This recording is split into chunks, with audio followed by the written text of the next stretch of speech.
Olá pessoal, nesse vídeo a gente vai começar a ver o conteúdo de funções e especificamente a gente vai ver a definição de funções, domínio, contradomínio, imagem, gráfico de uma função, onde a gente vai ressaltar um pouco de simetria desse gráfico e finalizar com a definição e exemplos de funções crescentes e decrescentes. Então, no nosso dia a dia, a gente se depara com diversas situações que podem ser modeladas através de funções. Um exemplo bem simples é se você sabe que 1 quilo de um determinado produto custa X reais e você quer saber quanto você gasta se você compra 5 quilos desse produto. Isso é uma situação que pode ser modelada por função. Saber o tamanho de uma população para um determinado tempo. Saber o custo da produção de uma fábrica, de um produto, e o lucro em relação ao nível dessa produção. Também são situações que a gente pode modelar através de funções, certo? Formalmente, matematicamente, uma função é uma lei que associa a cada elemento x de um conjunto A um único elemento f de x de um conjunto B. Geralmente, a gente vai denotar isso da seguinte forma: f de A em B, que pega um elemento x em A e é elevado no elemento f de x em B. Esse conjunto A gente chama de domínio e geralmente a gente vai denotar ele por D de F. O conjunto B, na verdade, em geral, o conjunto de chegada, né, a gente chama de contradomínio, mas ele não é tão útil para a gente porque a gente sempre vai considerar o contradomínio como sendo o conjunto dos números reais. O que vai ser útil vai ser o conjunto imagem, que nada mais é o conjunto formado por esses elementos aqui, f de x. Então, a imagem de f é o conjunto de todos os valores possíveis de f de x com x no domínio de f. Em geral, a gente denota a imagem de f por im de f e, pela definição, vão ser os elementos da y igual a f de x, pertencente, no nosso caso, aos reais, mas eu vou colocar aqui a b, tais que x está no domínio da função f. Aí vamos ver algumas observações em relação a isso. A primeira coisa que eu inclusive já citei é que, em geral, A e B a gente vai considerar como sendo subconjuntos dos números reais. Então, aqui, durante o curso, como eu até comentei nos vídeos anteriores, essas funções f serão funções de domínio de f, que vai ser o maior subconjunto contido no conjunto dos números reais em R, que vai pegar um elementozinho que a gente vai denotar por x e levar em f de x. Beleza? Eu vou deixar aqui escrito, porque quando vocês pegarem o slide dessa aula, fica mais fácil de vocês lembrarem dessa observação. Então, uma outra observação importante que vale ressaltar é que para cada elemento x do domínio de f, a gente associa apenas um único f de x, que é o que está aqui na definição, um único elemento f de x. É sempre bom lembrar para isso uma função que relaciona um produto ao seu preço, certo? Então, se eu tenho x como sendo um produto,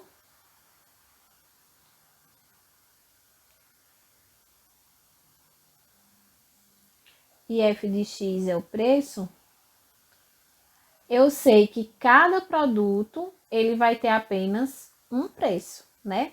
E eu sei que produtos diferentes podem ter o mesmo preço. Então, a gente sempre tem que lembrar que cada elemento x do domínio está associado a um único elemento f de x, certo? Em alguns livros, você pode tentar pensar, ele sempre representa isso, de você tentar pensar numa função como sendo uma máquina da seguinte forma. Vou desenhar aqui um retângulozinho. A minha função f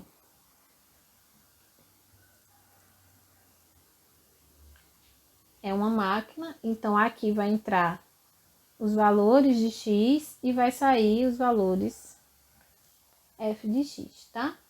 A gente tem várias formas de representar uma função. A gente pode representar através de diagrama de flecha, que vocês viram lá na escola, né? Eu tinha... Esse era o A, esse era o meu B. E aqui estava a minha função f, né? Eu tinha aqui elementos. Mas esse diagrama, ele é interessante para a gente representar funções quando os conjuntos, né, domínio, imagem, domínio e contradomínio são conjuntos finitos. Para o nosso propósito em cálculo, ele não vai ser tão interessante. Uma outra forma de representar funções, além de, obviamente, verbalmente, onde a gente pode descrever, é através de tabelas. Então, eu posso ter uma tabela que me diz, por exemplo, o preço da gasolina por litro, né? Cada litro custa X reais, aí eu vou saber o preço se eu comprar uma quantidade específica. Uma outra forma que a gente tem para representar é algebricamente, tá? Algebricamente. Que é o que a gente vai utilizar fortemente aqui no curso. Então, você pode pegar f de x igual a x ao quadrado, g de x igual a menos x ao cubo mais x menos 7. Essa é uma outra forma. E, por fim, a gente pode representar também através de gráfico. Que esse a gente vai ver um pouquinho à frente. Esses gráficos, obviamente, vocês podem ter gráfico de barra, aquela pizza, tem vários tipos de gráfico, mas aqui a gente vai usar a representação no plano cartesiano, tá bom? Antes disso, vamos ver um pouquinho de alguns exemplos de como calcular valores de função. Então, a gente vai considerar que essas três funções, f, g e h, cada uma com uma cara diferente, né? A primeira é uma função polinomial, a segunda uma função racional e a terceira uma função que a gente chama, alguns livros, né, chamam de algébrica. Então, o primeiro exercício é a gente calcular f de 1, g de menos 3 e h de 9/5. Então, vamos lá. Calcular valores de funções nada mais é do que substituir a variável x pelo valor que está aqui explícito, né? Então, f de 1 é 2 vezes 1 ao quadrado menos 1 mais 1. Isso vai dar 2 vezes 1 ao quadrado é 1, menos 1 mais 1, que vai dar 2. G de menos 3. No lugar de x eu vou botar menos 3. Então, fica menos 3 ao quadrado, menos 1, dividido por menos 3, menos 2. Menos 3 ao quadrado é menos 3 vezes menos 3. Menos 3 vezes menos 3 vai dar menos com menos mais. 3 vezes 3 dá 9. Vai ficar 9 menos 1 dividido por menos 3 menos 2. Como os dois têm sinal de menos, a gente repete o sinal e soma, né? Então, dá menos 5. Então, 9 menos 1 dá 8. Então, dá menos 8/5. H de 9/5 vai ficar raiz de 5 vezes 9/5 menos 8. Isso vai ficar, como aqui eu tenho 5 no numerador e no denominador, cancela. Vai ficar raiz de 9 menos 8, Raiz de 9 menos 8 é raiz de 1 e raiz de 1 é 1. F de A, que é o que eu peço na letra B, A um número qualquer. Assim como a gente fez aqui, o que estava dentro do parêntese, a gente colocou no lugar de x na lei de formação da função. Então, aqui, se eu quero calcular f de A, no lugar de x da f, eu vou colocar A. Então, vai ficar 2A ao quadrado menos A mais 1, certo? F de A mais H, que é o que eu peço ainda no item B, no lugar de x da f, eu vou colocar A mais H. Então, vai ficar 2 vezes A mais H ao quadrado menos A mais H mais 1. Vocês viram no vídeo anterior como fazer esse produto notável aqui, né? Fica 2 vezes o quadrado do primeiro, mais 2 vezes o primeiro vezes o segundo, mais o quadrado do segundo. E aqui eu vou fazer a relação de sinal. Então, vai ficar menos A menos H mais 1. Então, aqui a conta final vai ficar 2A ao quadrado mais 4A vezes H mais 2H ao quadrado menos A menos H mais 1. Certo? Vamos agora fazer um exemplo de uma situação mais cotidiana, né? Sabendo que o litro da gasolina está custando em média R$ 7,00, qual será o custo para abastecer 20 litros de gasolina em um carro? Então, eu sei que 1 litro custa R$ 7,00, tá?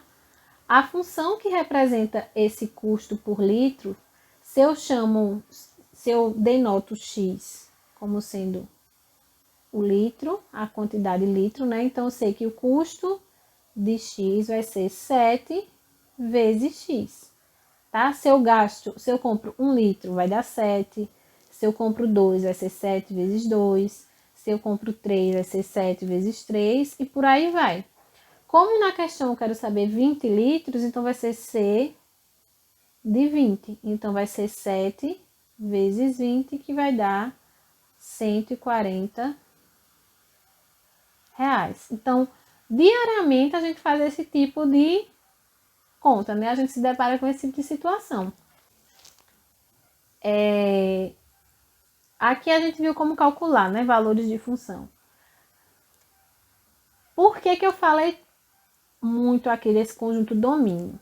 O conjunto domínio, ele vai dizer onde eu estou trabalhando com a minha função. Qual é o meu conjunto? No nosso caso, a gente vai sempre considerar o maior subconjunto dos números reais, de modo que a função esteja definida.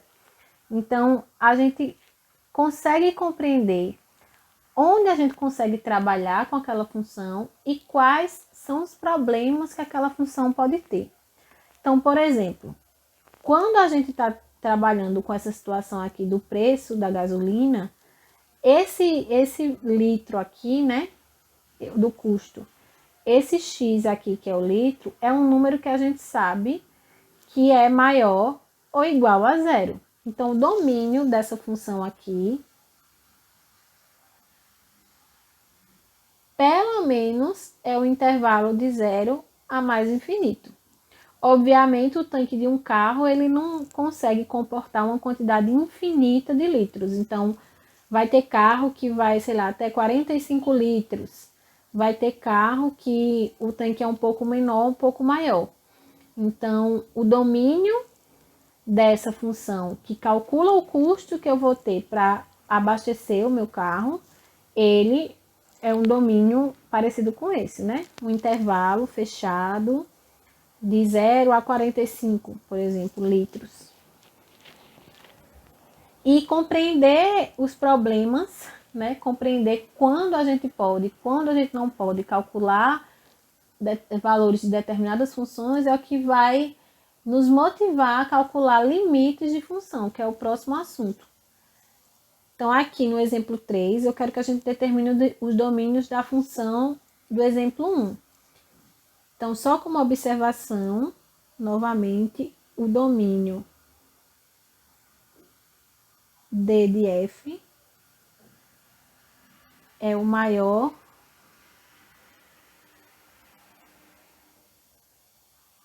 subconjunto para o qual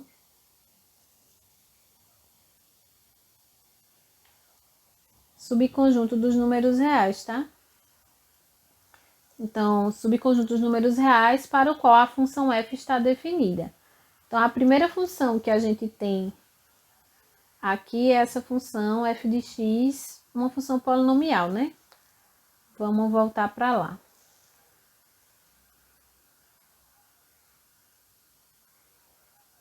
Vamos pegar essa função aqui. Ficou um pouco cortada, mas tá aí. Essa função f é uma função polinomial. Quando a gente olha aqui para as operações que estão envolvidas nessa função, a gente percebe que são, em geral, operações de multiplicação, né, que eu tenho aqui, e operações de soma e de subtração. A gente não tem nenhum impedimento, né, nesse conjunto em realizar essas operações. Lembrem que quando a gente fez o vídeo anterior, a gente foi notando o que é que cada conjunto exigia, né? O conjunto dos números naturais a gente não conseguia subtrair, no conjunto dos números inteiros a gente não conseguia fazer divisão. Então, aqui, como as operações são básicas, que é multiplicar, somar e subtrair, a gente está no conjunto dos números reais, então é sempre possível fazer um cálculo para essa função. Então, aqui, o domínio de f, vou botar aqui item 1, o domínio de f é o conjunto dos números reais, pois não há nenhuma restrição para a gente calcular os valores de f aqui, tá? Quando a gente considera a função g, vamos pegar lá a função g. A função g, ela é dada por esse quociente, né? G de x igual a x ao quadrado menos 1 sobre x menos 2. Quando a gente estava vendo a definição de conjunto dos números racionais, eu ressaltei que quando eu tenho uma divisão, a gente tem uma restrição nessa divisão. O que é que precisa acontecer para a gente poder fazer divisões? A gente precisa que o denominador seja diferente de zero. Então, nesse caso, a gente tem uma restrição, né? A restrição aqui é que o denominador x menos 2 ele seja diferente de zero. Ou seja, o x tem que ser diferente de 2. Então, a gente consegue calcular divisões para esses dois polinômios, desde que o denominador seja, esse x aqui, seja diferente de 2. Logo, o domínio aqui de f, na verdade não é f, é g, né? O domínio da função g são os x pertencentes aos reais, e a notação tem que ser essa, tá, minha gente? Tais que x seja diferente de 2, porque a gente tinha essa restrição. Vamos agora para a função h. Então, a função h, ela é dada por raiz quadrada de 5x menos 8. Eu não falei muito, não entrei muito em detalhe, mas eu acredito que vocês lembram aí da escola que a restrição que a gente tem para cálculo de raiz quadrada é que o que está dentro da raiz tem que ser um número positivo ou igual a zero. A gente sempre, se o número for maior ou igual a zero, a gente consegue calcular raízes. Então, a restrição é que 5x menos 8 seja maior ou igual a zero. Para que isso fique mais explícito, a gente vai dar uma trabalhada nessa desigualdade, né? Então, vai ficar que 5x é maior ou igual do que 8, dividindo tudo por 5, tendo em vista que 5 é um número positivo, isso dá 8 quintos. Então, aqui, o domínio dessa função h, eu só quero botar f, mas é h aqui, são os x pertencentes aos reais, tais que x é maior ou igual que 8/5. Isso a gente viu anteriormente, que a gente pode representar pelo intervalo fechado em 8/5 até mais infinito.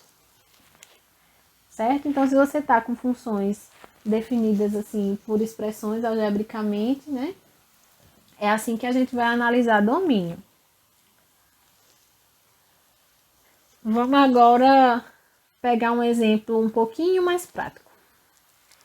Deseja-se construir uma caixa aberta a partir de uma folha retangular de papelão com 20 centímetros de comprimento e 15 centímetros de largura, recortando quadrados idênticos de x centímetros de cada canto da folha e dobrando as abas restantes. Letra A. Encontre a expressão que fornece o volume dessa caixa em função de x e diga qual o domínio dessa função. Esse problema ele vai caminhar com a gente até o final do curso, tá? Então, eu vou tentar reproduzir o que é que está sendo dito nele. Eu tenho aqui uma folha retangular. Espera aí. Tem uma folha retangular que tem 20 centímetros de comprimento e 15 de largura. Vou botar assim, não estou presa de fato a escala direitinho. E aí eu vou cortar de cada cantinho aqui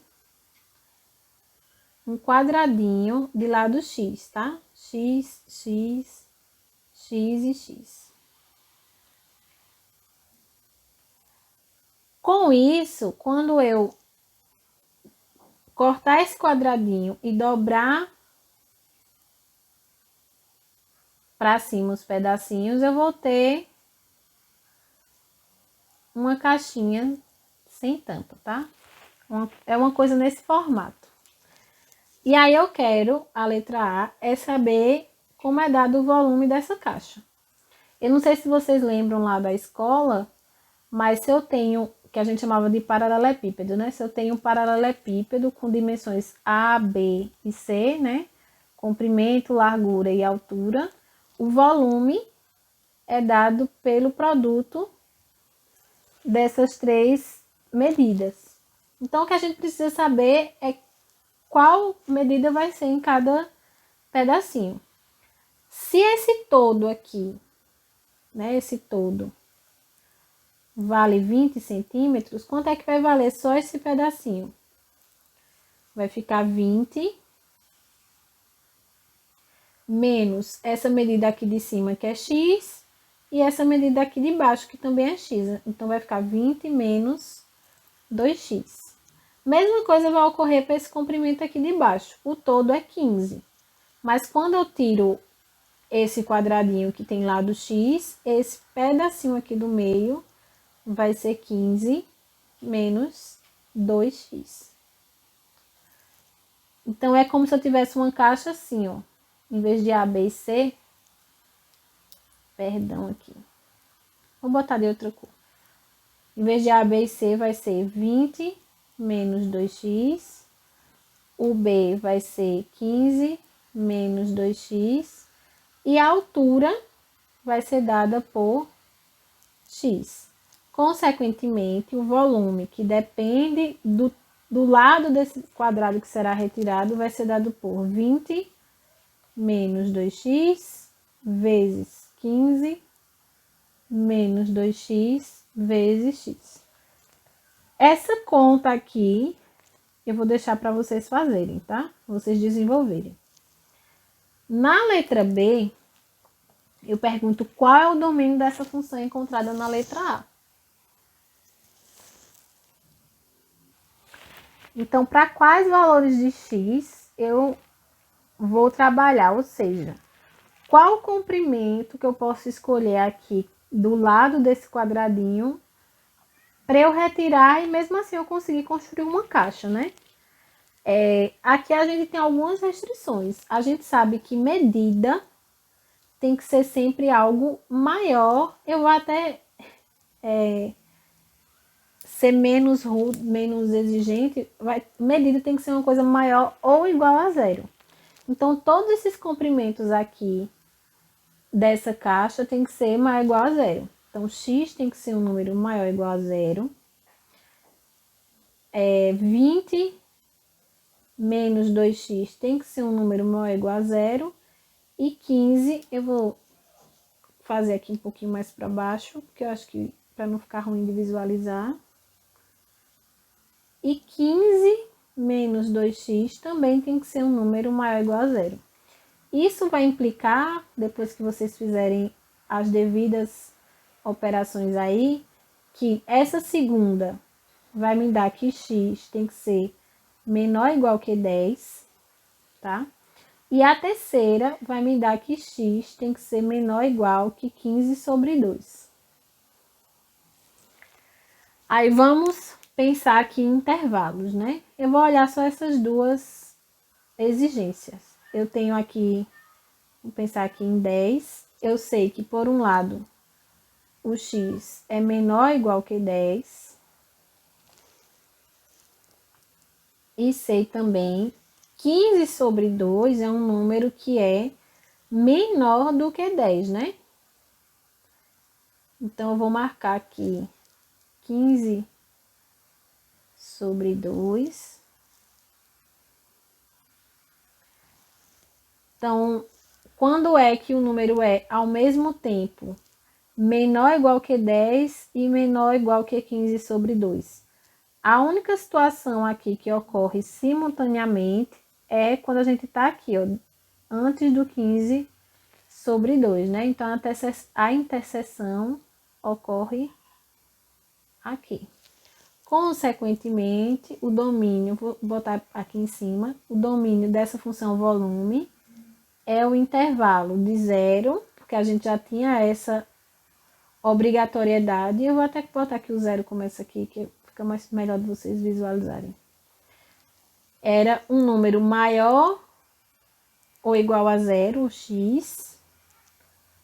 Então, o domínio começa no zero e vai até a 15 sobre 2. Certo? Você percebe, por exemplo, se a gente pegasse 10x como sendo 10, 15 menos 2x já dava menos 5. Não faz sentido uma caixa cujo comprimento de um dos lados é menos 5, né? Então, o domínio está aqui e a função v é essa que está aqui. Beleza?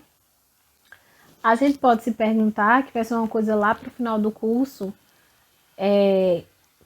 qual o valor, né? Qual o tamanho desse quadradinho a gente pode considerar para que o volume dessa caixa seja máximo. Então, a gente pode decidir de uma forma bem pensada como é que a gente vai cortar essa caixa para que ela comporte o máximo de coisas que a gente queira. Se a gente pensa, sei lá, que vai vir um líquido aqui dentro, certo? Então, que é o que a gente chama de otimização e a gente vai conseguir fazer com derivada mais lá para frente.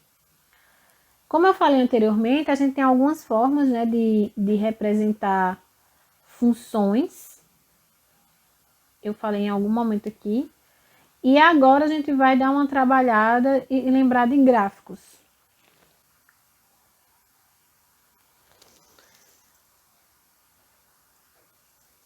De um modo geral, o gráfico de uma função é o conjunto dos pares ordenados das formas x, f de x com x no domínio dessa função. Né? Escrevendo mais, a gente tem que, como definição, que o gráfico de f é o conjunto dos pares ordenados, né? Dos pontos da forma x, f de x, que vai ser um elemento de R cartesiano R, que em geral a gente chama de R2, tal que o x está no domínio da função f. O R2, em geral, é o que a gente chama de plano cartesiano. Então, vamos dar uma lembrada só rapidinho de como é que a gente marca elementos, né, no plano cartesiano. Então, o plano cartesiano nada mais é, né, do que uma representação de um plano com um sistema de coordenadas. A gente costuma representar isso considerando duas retas perpendiculares, né? Elas formam um ângulo de 90 graus. As duas são retas reais, né? Parecidas com aquelas que a gente viu lá no primeiro vídeo. Uma que é essa aqui, horizontal, para a gente representar os valores de x, que é o que a gente chama de eixo das abscissas. Então, o x é a abscissa. E outra que a gente marca os valores de y, que no nosso caso, para a função, o y representa o f de x. E y é conhecido como ordenada. Tá? Então, se eu tenho uma função f... uma coisa. Esse ponto aqui de encontro dessas duas retas a gente chama de origem, O. E a origem O é o 0, 0. Tá? Então, esse eixo a gente costuma chamar de eixo X, e esse eixo aqui vertical de eixo Y, tá? Se eu quero marcar um ponto aqui nesse plano cartesiano, eu pego as duas coordenadas dele. Então, eu vou pegar a coordenada abscissa X e vou pegar a ordenada Y dele. Como é que eu vou marcar esse ponto? Um ponto cuja abscissa é x e a ordenada é y, eu vou marcando assim, eu vou traçando uma reta paralela a partir do ponto x, né, uma reta imaginária paralela ao eixo y, e a partir do y, uma reta paralela ao eixo x. Onde essas duas retas se encontram é exatamente, deixa eu botar aqui bem certinho, o ponto x, y, né? Que o y no nosso caso é x, f de x. Como aqui tá muito pequenininho, eu vou fazer nesse eixo maior, tá? Então, vamos pegar alguns pontos aqui, só pra gente tentar marcar. Vamos pegar o ponto 2 e 3, um outro ponto, menos 2 e, sei lá, 5, o ponto menos 1, 1, o ponto 0, raiz de 2, ponto 0, vou botar aqui menos 5. Não vou nem trabalhar com números tão estranhos, para a dificuldade não ser em relação aos números, tá? Aqui, da mesma forma, a gente tem uma ideia de unidade, né? Então, eu vou tentar seguir aqui esses pontinhos que já são dados no meu tema. Eu não sei se eu não falei antes, mas aqui é a origem O, né? Que representa o 0, 0. No eixo Y, o que está acima são os números positivos, porque é o sentido que a gente dá a essa reta, né? No eixo X, os valores positivos é nesse sentido aqui. Embaixo vai ser os negativos do eixo Y. Não vou colocar todos não, porque senão vai ficar muito cheio o desenho. E aqui para a esquerda, os negativos do eixo X. Acho que eu vou botar só mais um ponto aqui, que eu vou botar 1/2 e 0. Eu vou começar de baixo para cima, tá? Então, vamos marcar primeiro o ponto menos 1, 1. Então, a partir do menos 1, vai ficar bem carregado esse desenho, vou apagar aqui. A partir do menos 1 do eixo X, eu vou traçar uma reta imaginária paralela ao eixo Y.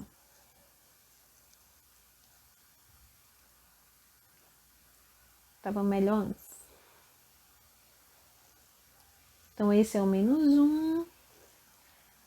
E a partir do 1, né, que é a ordenada aqui, eu vou traçar uma reta imaginária paralela ao eixo X. Então, esse localzinho aqui, onde as duas retas se encontraram, é o ponto Eu vou chamar cada um por uma letra. A, B, C, D, E, F. Então, esse é o ponto F. Tá? Vou marcar agora o ponto E. O ponto E é o menos 2. Então, a partir do menos 2 é menos 2, 5, né? Então, menos 2. Vou até aqui perto do 5. 5. Onde eles dois se encontraram é o ponto E. Agora o D. O D é 2, 3. Então, vem aqui 2, 3. Onde os dois se encontraram é o ponto D. O ponto C é 0, 0, raiz de 2. Então, do 0, o raiz de 2 no Y tá para onde? Né? O raiz de 2 é um número perto de 1,5. Então, tá mais ou menos aqui, ó. Raiz de 2. Como tá aqui no 0, a abscissa, se eu fosse traçando aqui uma retinha imaginária, ela vai esbarrar exatamente em cima do ponto, né? Vai ficar sempre em cima do eixo Y. Então, esse ponto aqui é o ponto C. Exatamente em cima do eixo Y, porque a abscissa é 0. 0 menos 5. Onde é que está o menos 5? O menos 5 está aqui. Então, ponto 0 menos 5, como a abscissa é 0, ele vai ficar aqui em cima do eixo Y também. E vai ficar aqui no menos 5, B. E por fim, o A, que é um meio. Um meio tá bem aqui na metade, né?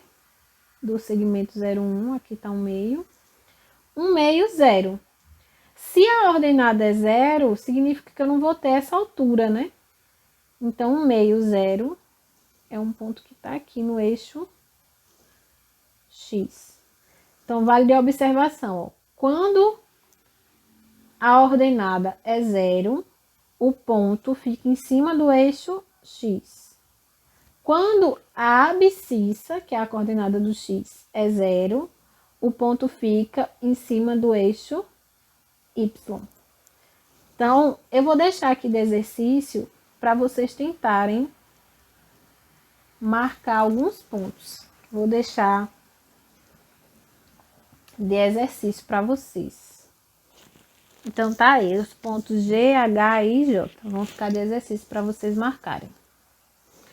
Vamos fazer, então, um exemplo. Como sempre, o vídeo vai ficando longo, mas é aquele esquema, né? Vocês podem meio que particionar eles olhando a descrição do vídeo, o ponto que vocês querem visualizar. Então, seja f uma função cujo gráfico é. Eu não tenho noção aqui de qual a lei de formação para essa função, certo? Então, olhando só para o gráfico, eu quero saber qual o valor de f, qual o domínio e qual a imagem da função, tá? Então, o valor de f de 0, lembrem, quando eu estou considerando o valor de x igual a 0, se eu estou pegando f de 0, significa aqui que o x é 0, né? Quando eu pego o valor de x igual a 0, o que é que acontece no gráfico da função? Quando eu pego a abscissa como sendo 0, é justamente o valor que está, tem um gráfico, né? Que está tocando o eixo x. Então, onde é aqui que o gráfico toca o eixo x? Bem aqui nesse pontinho do meio. Esse pontinho do meio, que é o encontro das duas retas do plano cartesiano, é a origem, né? O 0, 0. Então, significa aqui que o valor de f de 0 é 0. Se a gente tivesse, por exemplo, uma coisa dessa forma aqui da verde, vou pensar assim. Então, o valor de f de 0 aqui seria 2, certo? Então, tá aí. Qual é o domínio dessa função? Vou apagar para não atrapalhar vocês. O domínio, quando a gente está num gráfico, vou voltar para cá. Quando a gente está no gráfico de uma função, o domínio é um subconjunto. Acho que eu vou fazer aqui mesmo. O domínio de f são os elementos x, né? São os elementos x para o qual a função está definida. Vou botar aqui a imagem.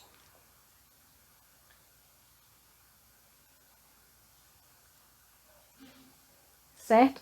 Então, o domínio é um subconjunto aqui que está nesse eixo X, tá? Percebam que o gráfico da minha função, ele inicia aqui no -3 e ele termina aqui em 7. Ele não tem continuidade nem antes nem depois. Então, significa que o domínio é esse intervalinho aqui, ó, em verde. Ou seja, o domínio de f, como aqui a bolinha está fechada, ó, do gráfico, é o intervalo fechado de -3 até 7. Né? O domínio é o conjunto dos valores de x. A imagem, que é o que eu pergunto na letra C, é o conjunto dos valores de f de x. Os valores de f de x vão estar sob o eixo y. Aí agora vamos observar onde é que tem gráfico aqui na minha figura, né? Tem aqui onde eu tenho associações. Até aqui. Daqui para baixo, ó, daqui para baixo não tenho mais nada de gráfico. E daqui para cima eu também não tenho. Então, significa que a imagem está nesse intervalinho aqui, que vai de -3, fechado, porque o pontinho do gráfico está preenchido, até 4. Ficou só uma observação que eu esqueci de falar, para a gente passar para outro tópico, que é o seguinte. Quando a gente definiu função, eu disse que a cada elemento x, você tinha que associar um único elemento de f de x. Então, esse f de x era único, certo? É fácil da gente ver isso quando a gente está com diagramas, né? Com aquele exemplo do preço. Deixa eu apagar aqui que ficou meio errado. Sim, aí a gente, quando pensa no preço de um produto, é fácil de você ver. Mas como é que a gente vai ver isso quando a gente está com um gráfico de uma função? Como é que a gente visualiza se esse gráfico representa ou não a função? Então, a gente está aqui com 3 gráficos, inicialmente. E eu queria saber se essas curvas que estão aqui em vermelho, elas representam ou não uma função. Para isso, o que a gente usa em geral é o teste da reta vertical. Por que a gente usa o teste da reta vertical? Dizer que cada elemento x está associado a apenas um único elemento f de x significa que, quando eu estou aqui com o meu gráfico, né, que a gente acabou de saber como é que desenha, estou aqui com o gráfico, certo?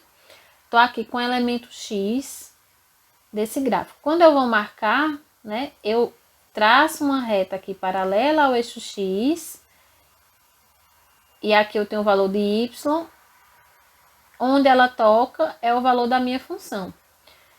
Então, se acontecesse de, ao traçar, eu tenho aqui uma curva, certo? Se acontecesse de, ao traçar essa reta vertical, o meu valor aqui, a minha curva vermelha, o meu gráfico, apresentar duas interseções com essa reta imaginária, significa que eu estou com um elemento x que está associado a 2 elementos distintos. Então, isso aqui não representa uma função, tá? Então, eu quero agora que vocês pensem novamente, enquanto eu apagar aqui, qual ou quais dessas 3 curvas representam função. Aí, vamos aqui para essa primeira. Se eu for traçando aqui retas verticais imaginárias, eu vou traçar assim por completo. Em vários momentos aqui ela tá tocando só um ponto, né? Mas quando chega aqui, ó, existem 2 valores aqui que estão associados a esse elemento x. Então, significa que esse gráfico aqui, ele não representa uma função. Então, essa curva não representa uma função.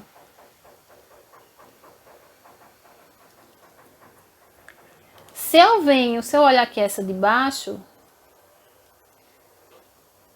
e eu faço a mesma técnica, né, de traçando uma reta vertical, em todo momento aqui, o gráfico, a curva em vermelho, ela só está tocando as minhas retas em verde uma vez. Então, essa curva aqui em vermelho representa uma função. Representa uma função. O que não ocorre nessa última, né? Nessa última, de cara, ó, se a gente faz isso, eu tenho aqui dois pontos, ó, que estão associados ao mesmo x. Então, esse também, para diminuir meu trabalho, esse também não representa uma função. Bom, então vamos passar para o tópico agora de simetria. Sobre a simetria do gráfico, a gente tem algumas definições. Isso vai nos ajudar futuramente a até desenhar um gráfico ou entender comportamentos de funções específicas. As definições têm: se eu sei que f satisfaz que para todo x, f de menos x é igual a f de x, para todo x no domínio da função, então a gente chama essa função de função par.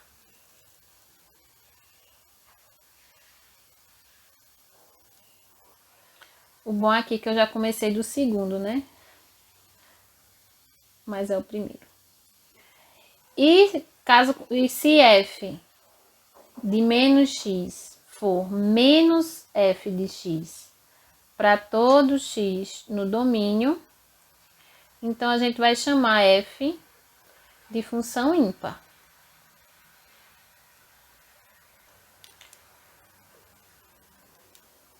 Então, aqui é função par, aqui é função ímpar. Tá um pouco atrelado à questão do par e do ímpar, mas não necessariamente, tá? Um exemplo bem básico de função par é a função f de x igual a x ao quadrado, né? A gente sabe que se eu faço menos x ao quadrado, isso é igual a x ao quadrado. E outra função par que a gente vai ver mais para frente é a função cosseno, função trigonométrica cosseno. Um exemplo de função ímpar é a função x ao cubo. A função x ao cubo é uma função ímpar, porque a gente sabe que menos x ao cubo é a mesma coisa que menos x ao cubo, tá? E das funções trigonométricas, a função ímpar é a função seno. Uma observação é que nem sempre uma função é necessariamente par ou ímpar, tá? Eu vou botar esse exemplo aqui para baixo, que eu tinha planejado, mas uma observação é que existem funções que nem são pares nem são ímpares, tá? Por exemplo, a função f de x igual a 2x menos x ao quadrado não é par nem ímpar. Eu não vou aprofundar nisso não, porque não é o foco. O foco é, quando eu tenho uma função par, acho que eu vou até excluir esse exemplo, para falar a verdade. Quando eu tenho uma função par, o gráfico dessa função, ela tem um formato interessante, né? Vocês lembram, por exemplo, eu espero que vocês lembrem, não sei, da função x ao quadrado, que eu acabei de mencionar. O gráfico da função f de x igual a x ao quadrado é uma parábola voltada para cima, né? Esse é o gráfico de f de x igual a x ao quadrado. Quando eu tenho uma função par, o que ocorre é que no gráfico eu tenho uma simetria.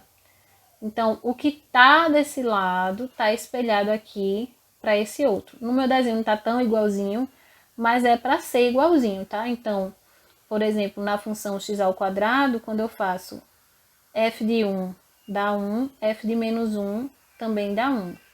F de 2 dá 4 e f de menos 2 também dá 4. Então, a gente tem uma simetria. Então, isso aqui é um gráfico de uma função par, né? Especificamente, a função x ao quadrado de uma função par. Ele apresenta uma simetria, né?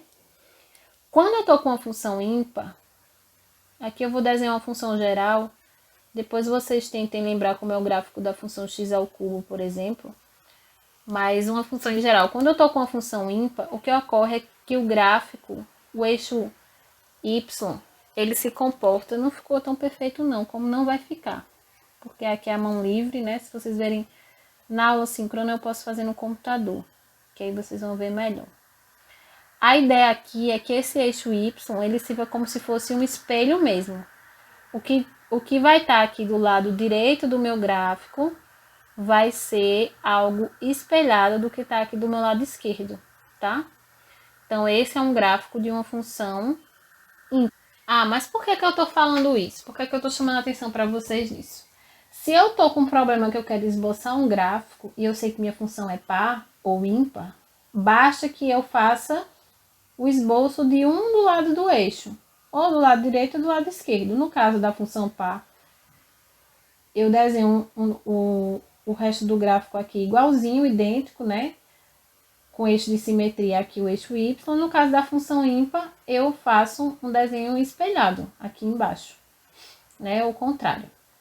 Isso vai ser útil também para quem for ver cálculo N2 e para o cálculo de integrais, tá? Então, é algo que vocês estão vendo uma definição agora, mas que a gente pode, no futuro, usar isso para facilitar contas, facilitar cálculos, diminuir trabalho, tá?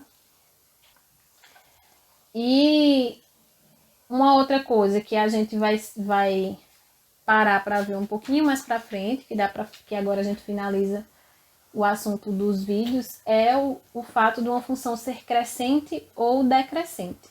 Graficamente, é fácil a gente enxergar quando uma função ela está crescendo ou decrescendo, né? Então, se eu tenho aqui, ó, vamos pensar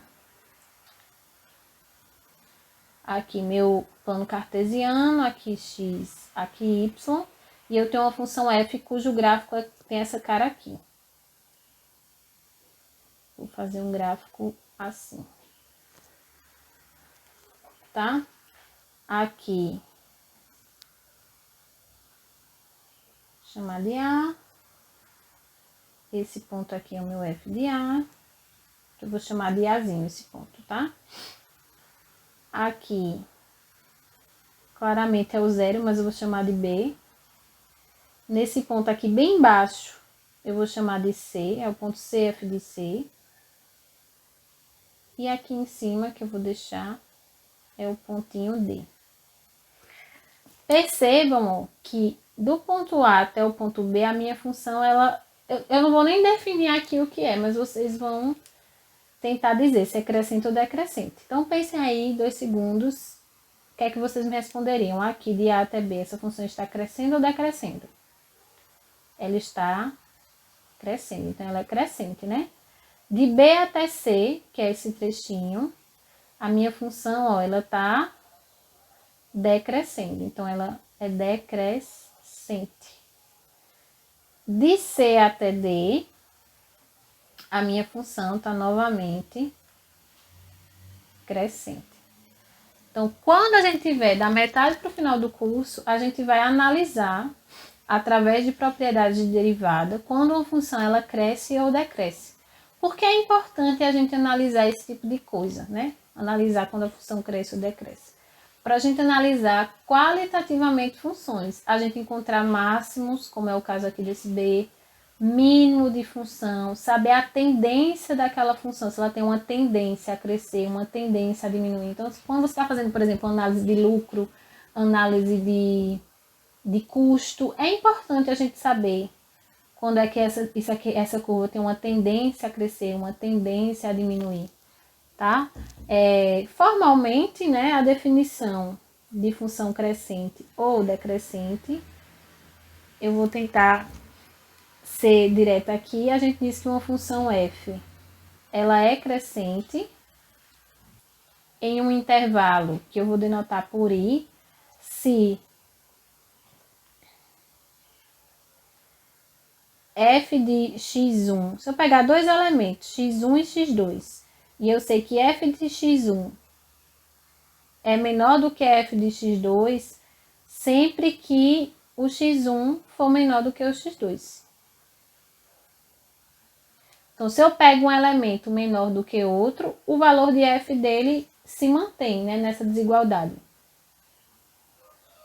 E f é crescente, perdão, é decrescente quando, aqui vai ficar muito apertadinho, mas acho que fica melhor assim mesmo. F de x1 for maior do que o f de x2, quando x1 for menor do que x2 em i. Percebam aqui pelo desenho, tá? Nesse trecho de A até B, minha função é crescente. Se eu pego aqui um valor x1 menor do que um valor de x2, o que é que está acontecendo com os valores de f? O f de x1 está aqui e o f de x2 está aqui. Então, o f de x1 é menor do que o f de x2, tá? Se eu tentar fazer isso aqui nesse trecho de B até C, eu não vou fazer porque o desenho vai ficar muito cheio e feio. Mas você percebe que se eu pegar valores um menor do que o outro, quando eu olho para a curva, a desigualdade inverte, tá? Então, a gente conclui mais ou menos, conclui totalmente o que eu tinha planejado para essa primeira parte de vídeos sobre função, né? Que a gente viu um pouquinho de simetria e um pouquinho de função crescente e decrescente. O próximo vídeo a gente vai falar um pouquinho de por que a gente estuda função, né? De alguns modelos matemáticos, como é que a gente faz essa modelagem matemática, para então a gente começar a ver funções elementares, né? Que são as funções que vocês viram lá no ensino médio de vocês. Função polinomial, função afim, função quadrática, função exponencial, função trigonométrica e por aí vai. Então é isso. Até o próximo.